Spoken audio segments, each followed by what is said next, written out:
Moving to our bronze medal match in the men's absolute here at Copa, Virginia. We have John Reynolds on the bottom and Gil on the top here trying to pass in the all-black. John pulls guard again. We've seen him do that a couple times today. Looking to enter into the saddle from the bottom here. Gil stalls it out, though, by dropping his hips real heavy and laying heavy pressure into that crossface. This is a tough position for John to get out of, but also a tough position for Gil to progress too much because John has good control of the legs, but can't really gain much momentum by doing anything here because his head is stuck facing the other direction. Yeah, it's really a position where you sort of wait for your opponent, in both cases, to react to do something. It's really hard to get that knee freed from the locked leg position that John has here on the bottom, but he does it, and Gil is immediately able to take a top mount position. Gil does a great job of retaining the half guard and the quarter guard on the other side there, but that is somehow how that position can end up. And Gil ends up with Gil ends up with an advantage there, as John was able to regain three-quarter guard, but then Gil's able to use some nice leg weaving, maintain that head pressure, and move himself back into a full mount position to get those points. He's now up 7-0 with about 5 minutes and 45 seconds left on the clock. Yeah, Gil did a good job there trying to throw the triangle from the mount. He was going to fall to his back, but he realizes that John starts to defend the triangle transition and then elects to just stay to the mount. Really, really good reading of the situation in order to keep the positional dominance that he has. Gil creeping up high in this mount, keeping head pressure, pulling John's head up, and looks like he's wrapping up that far shoulder to maintain some control of this mount as he creeps his body up. Yeah, I'm really having a hard time from my angle seeing exactly what he's doing with the hand there, but he could be electing to try to throw for that triangle again. He is. There he is. Looking for the topside triangle here.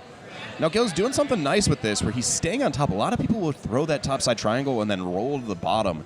I think he knows that Gil has good hips, though, and that's going to be a problem. Yeah, more commonly nowadays, though, we're actually seeing this where people are working to finish the triangle, the topside triangle from the top, maintaining that top pressure, maintaining that top control, but then locking the triangle. John rolls through, though, and gives Gil the opportunity to tighten things up. However, he does have his arm trapped on the same side, so Gil's going to have to really work to pass the arm over the body in order to get the triangle. John's doing a great job of posturing up and out of this a little bit, and Gil's going to have to follow him, potentially switch over to an arm bar here, or cut the angle to try to lock the triangle again like he does. Gil switches down to the arm bar. John's trying to stack out of it, but it is in there tight.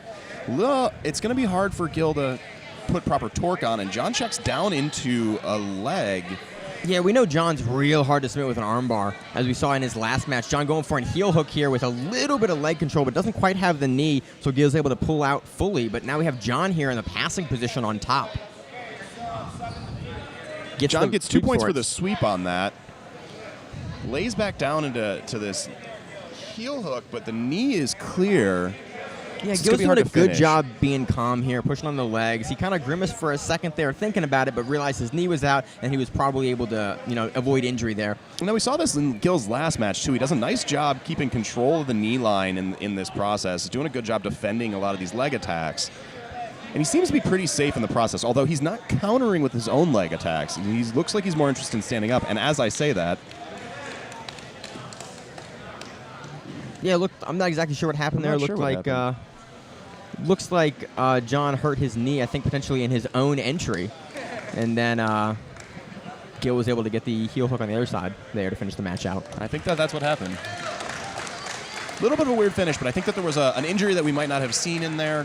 John's limping a little bit, but not on the ankle that was heel hooked, so... Yeah, saying you're fine. Good sportsmanship from both guys. Love to see it. We have a great community here. That's one of those things that you'd like to see at the local level. Yep.